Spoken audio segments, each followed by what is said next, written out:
বলা যায় না এখন, কালকে হয়তো শুনবো যে সঞ্জয় জেলের মধ্যে আত্মহত্যা করলো।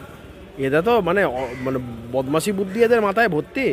এরা যত রাজ্যে দুষ্কর্ম কুকর্ম এরা সব করতে পারে, হলে তখন কুণাল ঘোষের ঘাড় ধরতে হবে। সত্যি কথা বলে ফেলেছে না পাবলিকলি। তো বিনীত গোয়েলের কথা বলে, যে বিনীত গোয়েলের ভয় হচ্ছে, যে এখন বিনীত গোয়েলের নাম বলেছে, পরবর্তীকালে এখন সরকারের ভয় হচ্ছে যদি বিনীত গোয়েলকে যদি ধরে, তো বিনীত গোয়েল যদি এখন মুখ্যমন্ত্রীর নাম বলে দেয়, তো এই ভয়ের কারণ তো থাকাটা স্বাভাবিক। বিনীত গোয়েলকে বাঁচাতে চাইছে না, নিজেকে বাঁচাতে চাইছে। মমতা বন্দ্যোপাধ্যায় নিজেকে বাঁচাতে চাইছে, তাই জন্য বিনীত গোয়েলকে বাঁচাতে চাইছে। আত্মহত্যার তো হয়নি, আত্মহত্যা হলে তখন না পূর্তি বা দুঃখ পালন এগুলোর বিষয়গুলো আসতো। সেটা তো তার ফ্রাস্ট্রেশনের জায়গা থেকে তিনি করেছেন। মানুষের আত্মহত্যা করা, দেখুন এটা আমি আত্মহত্যাকে মহাপাপ আমরা সবাই বলি। কুণালবাবু যেটা করেছেন এটা করাটা উচিত হয়নি। আত্মহত্যা করাটা কোনো সলিউশন নয়। উনি বেঁচে থেকে পরবর্তীকালে উনি যে পাপ করেছেন সে পাপগুলো তো ওনাকে ভোগ করতে হবে। মরে গিয়ে কী হবে, বেঁচে থেকে তো পাপগুলো ভোগ করতে হবে। আমি কুণালবাবুর সুস্থতা কামনা করি, উনি দীর্ঘজীবী হন। বেঁচে থেকে যা যা করেছেন, যেই অন্যায় কাজ করেছেন সেই সমস্ত অন্যায় কাজের হিসাব ওনাকে দিতে হবে। বা উনি বেঁচে থেকে উনি যাদেরকে একসময় চোর বলেছিলেন, ওনারা হয়তো একটা মনোবাঞ্ছা আছে যাদেরকে চোর বলেছিলেন তাদেরকেও জেলের পেছনে দেখবে। এই বিষয়গুলোও যাতে সম্পূর্ণ হয়, কুণালবাবুর সমস্ত ইচ্ছা পূরণ হবে। এই কুণাল ঘোষকে এখন যেরকম ধরো সঞ্জয় রায় যেরকম ওই যে প্রিজন ম্যান চাপড়াচ্ছে চিৎকার করছে, কুণাল ঘোষ একসময় চিৎকার করতো। তো কুণাল ঘোষ কোনদিন এখন তৃণমূল কংগ্রেসে যেমন মুখপাত্র হচ্ছে, সঞ্জয় রায় কোনোদিন মুখপাত্র হয়ে যাবে? কি করা যাবে? তো বলছি তো সঞ্জয় রায় কোনো জেনারেল সেক্রেটারি হয়ে যাবে।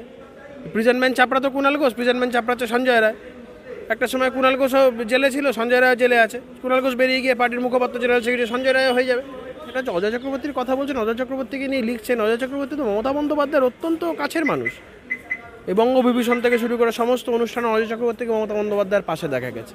তো আলটিমেটলি কুণালবাবুর এই বিষয়গুলো নিয়ে লেখা, আমি জানি না তার দলের মধ্যে তিনি কতটা স্বস্তিতে থাকবেন। অর্জুনবাবু দীর্ঘদিনের রাজনীতিবিদ এবং তৃণমূলের বিরুদ্ধে সর্বাত্মকভাবে লড়াই করেছেন। এই লোকসভা নির্বাচনেও নৈহাটিতে ওনার ভূমিকা ছিল যথেষ্ট ভালো, এবং উনি ভারতীয় জনতা পার্টির একজন শক্ত সমর্থ নেতা হিসাবে ব্যারাকপুর সাব ডিভিশনে অত্যন্ত দাপটের সাথে রাজনীতি করেন।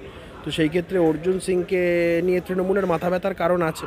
তবে আমার এই বিষয়ে কোনো ধ্যান ধারণা নেই কেমিক্যাল সম্পর্কে। উনি যখন বলেছেন নিশ্চয়ই বিষয়টা দেখা উচিত। আমি আমি আমি বলছি এটা যদি বলে থাকে, কারণ উনি দীর্ঘদিন তৃণমূলে ছিলেন, ওদের মোডাস অপারেন্ডি সম্পর্কে জানেন। তো সেই ক্ষেত্রে দাঁড়িয়ে অর্জুনবাবু যখন এই ধরনের অভিযোগ করছেন, এই বিষয়টা আমার মনে হয় খতিয়ে দেখা উচিত। স্বাভাবিকভাবে অর্জুনবাবু বলুন যে কথাগুলো বলেছেন, সেই কথাগুলো আমার মতে এর তদন্ত হওয়া উচিত। বা এই ধরনের যদি কোনো কিছু থ্রেট পারসেপশন না থেকে থাকে, উনি যেহেতু কেন্দ্রীয় স্বরাষ্ট্রমন্ত্রীর দ্বারা নিরাপত্তা পান, ওনার এই বিষয়গুলো সেখানেও জানানো উচিত। অন্যদিকে যে দেখা যাচ্ছে অজয় চক্রবর্তী পণ্ডিত, যিনি তার ভাই সঞ্জয় চক্রবর্তী, তিনি নাকি মুম্বাইতে ধরা পড়েছেন পুলিশের হাতে নাবালিকাকে গান শেখানোর নাম করে তার সঙ্গে শারীরিক নির্যাতন। আমি জানি না, এই বিষয়টা শুনিনি। আমি পণ্ডিত অজয় চক্রবর্তীর অত্যন্ত একজন গুণমুগ্ধ। আমি ইন্ডিয়ান ক্লাসিক্যাল মিউজিকে পণ্ডিত অজয় চক্রবর্তীর মানে অবদান আমি অত্যন্ত একটা উচ্চমানের জায়গায় রাখি। এবারে এই ধরনের যদি ঘটনা ঘটে থাকে, সে যারই ভাই হোক, যারই বোন হোক না কেন, তো সেই ক্ষেত্রে খুবই অন্যায় কাজ। তবে আমি বিষয়টা শুনিনি। আইন সবার জন্য সমান, পণ্ডিত অজয় চক্রবর্তীর জন্যও সমান, মমতা বন্দ্যোপাধ্যায়ের জন্যও সমান, ডক্টর এসপি দাসের জন্যও সমান, তারপরে হচ্ছে তোমার সন্দীপ ঘোষের জন্যও সমান, সবার জন্য সমান, সঞ্জয় রায়ের জন্যও সমান, সবার জন্য সমান। তো আমার মনে হয় যদি এই ধরনের কোনো ঘটনা ঘটে থাকে তদন্ত হবে, আর এই বিষয়গুলো সামনে আসা উচিত। এবং আমি আরেকটা কথা বলছি, সেটা হচ্ছে অজয় চক্রবর্তীর কথা বলছেন, অজয় চক্রবর্তীকে নিয়ে লিখছেন। অজয় চক্রবর্তী তো মমতা বন্দ্যোপাধ্যায়ের অত্যন্ত কাছের মানুষ। এই বঙ্গবিভূষণ থেকে শুরু করে সমস্ত অনুষ্ঠানে অজয় চক্রবর্তীকে মমতা বন্দ্যোপাধ্যায়ের পাশে দেখা গেছে। তো আলটিমেটলি কুণালবাবুর এই বিষয়গুলো নিয়ে লেখা, আমি জানি না তার দলের মধ্যে তিনি কতটা স্বস্তিতে থাকবেন। সঞ্জয় রায় একেবারে মুখ খুললেন গত সোমবার, তারপর সবাই বছর নাম বলল, একেবারে এবারে নাম বললেন, বললেন বড় বড় অফিসাররা রয়েছে। না, তো বিনীত গোয়েলের নাম করেছে। এবং বিনীত গোয়েলকে আমি তো বারবার করে বলছি যে এই ঘটনা পরম্পরা যেরকম, যেভাবে আজকে দেখো টালা থানার ওসি যে কাস্টাডিতে আছে, ও তো নিজের ইচ্ছা মতন এগুলো করেনি। বিনীত গোয়েলের কথা শুনে বা আরও উচ্চপদস্থ অফিসারদের কথা শুনে এগুলো করেছে বিনীত গোয়েল। তারপর আমি তোমাকে বলছি যে ডিসি নর্থ, ওদিনকার দিনে এই যেদিনকে ঘটনা ঘটে, মেয়েটা ডেড বডি ওদের বাড়িতে শোয়ানো, ওই অবস্থার বাবাকে টাকা দিতে গেছে। তাই বলছি যে বিনীত গোয়েল, ডিসি নর্থ, এদেরকে সবাইকে ইন্ট্রোডাকশন করলে জানা যাবে তারা যা কিছু করেছে মমতা বন্দ্যোপাধ্যায় নির্দেশিত পথে করেছে, এবং সব কিছুর পেছনে মাস্টার মাইন্ড মমতা বন্দ্যোপাধ্যায়। আমরা তাই জন্যই তো বলছি যে দফা এক দাবি এক মমতার পদত্যাগ। বিনীত গোয়েলের নাম বলার পর কি সরকার চাপে আছে এখন? দেখুন, আইনগত দিক থেকে যদি আপনি দেখেন, এই কাস্টাডি থেকে একজন চিৎকার করে একজনের নাম বলছে, এর কোনো এভিডেন্সিয়ারি ভ্যালু নেই। কিন্তু সামাজিকভাবে আমরা তো জানি এই মামলাটাতে সরকারের কতটা ভূমিকা ছিল। পাবলিকলি এই বিষয়গুলো তো সবাই মানুষজন দেখতে পাচ্ছে। আমার মনে হয় সিবিআইয়ের এই দিকটাও তদন্ত করা উচিত, যে সঞ্জয় রায়কে আরও ভালো করে জিজ্ঞাসাবাদ করে এই বিনীত গোয়েল, ডিসি নর্থ, তারপরে এই সমস্ত পুলিশদের কানেকশান এবং তাদের কানেকশান ধরে যে মুখ্যমন্ত্রীর এই ঘটনার সাথে কী কানেকশান, অতীন ঘোষের কী কানেকশান, নির্মল ঘোষের কী কানেকশান, এগুলো সব বার করা উচিত, যে তারা কিভাবে তথ্য প্রমাণ লোপাট করেছে বা কেন করেছে, কী উদ্দেশ্যে করেছে।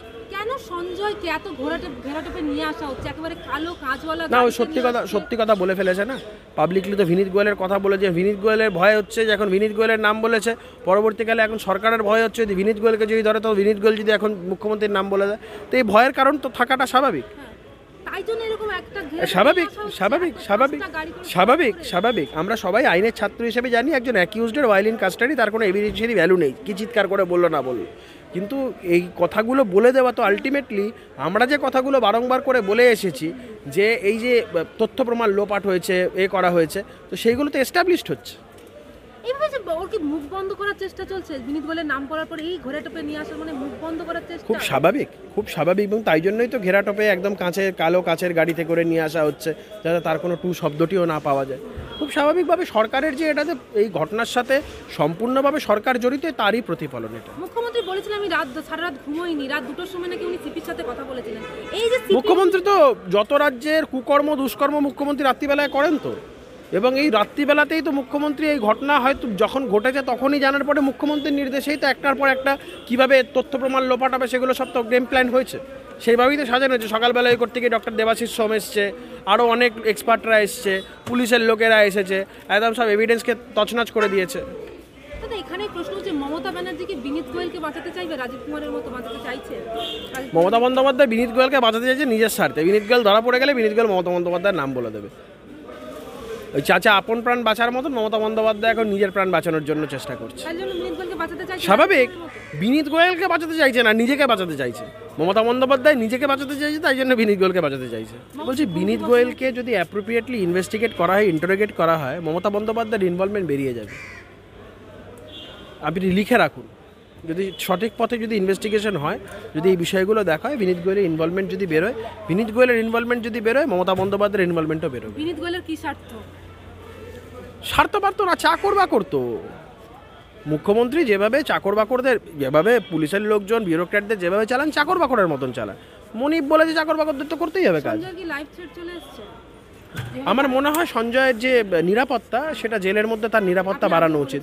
আমি এর কথা আগেও বলেছি না, কোন দিন শুনবেন সঞ্জয় জেলের মধ্যে আত্মহত্যা করলো বলে চালিয়ে দেবে। এটা খুব ভয়াবহ একটা জায়গা, যেটা আগামী দিন হতে চলেছে। এই অ্যাপ্রিহেনশন বলা যায় না, এখন কালকে হয়তো শুনবো সঞ্জয় জেলের মধ্যে আত্মহত্যা করলো। এরা তো মানে বদমাশি বুদ্ধি এদের মাথায় ভর্তি। এরা যত রাজ্যে দুষ্কর্ম কুকর্ম এরা সব করতে পারে, হলে তখন কুণাল ঘোষের ঘাড় ধরতে হবে।